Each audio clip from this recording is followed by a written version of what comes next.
Hey George, how you doing? All right, good job.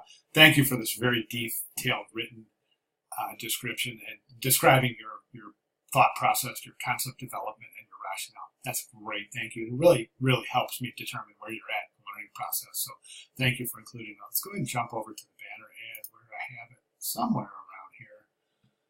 Oh, geez, I lost it.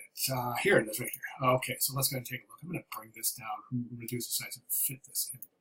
All right, so let's take a look.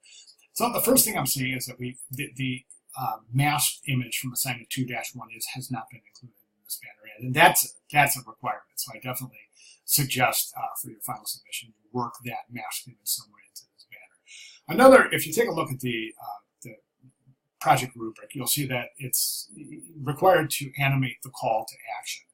Okay, and I think that right now the way that this is animating is that at any given time a viewer can look at this and miss information. Okay, so for example, if the viewer looks at this right now, they're not going to get the full information. For that reason, I recommend leaving the headline and the subhead static. Don't animate it. Okay, I know it sounds strange right now, but it's going to work. And minimalism, simplicity is the name of the game here, so this will work.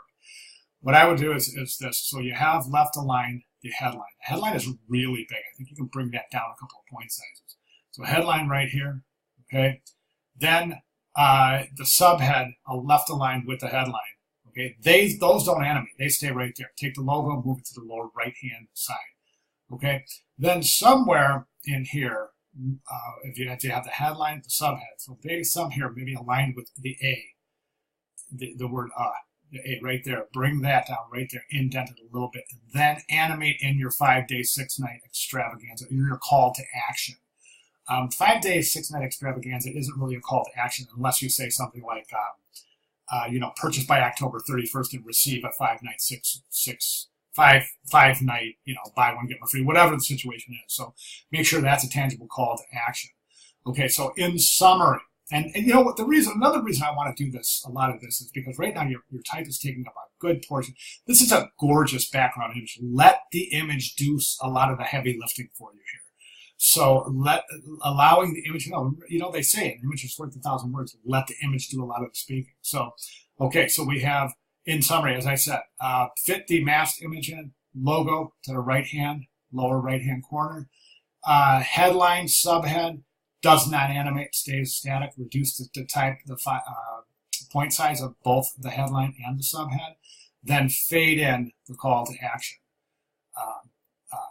Buy one, get one free, or whatever the situation is. Fade it in, let it stay visible for a second and a half, maybe 2 seconds, fade it out, start the loop over. I think that's really going to improve the page mechanics of this particular ad. It's going to reduce the amount the eye has to jump around the page. Every time the eye has to make a jump in a page, you're risking that the viewer jumps right off the page. So that's called saccadic eye movements. We want to avoid that as much as possible. Okay, so those are my recommendations. I'd like to see those changes made for your final submission, your final campaign submission of the magazine file as well as the web banner file.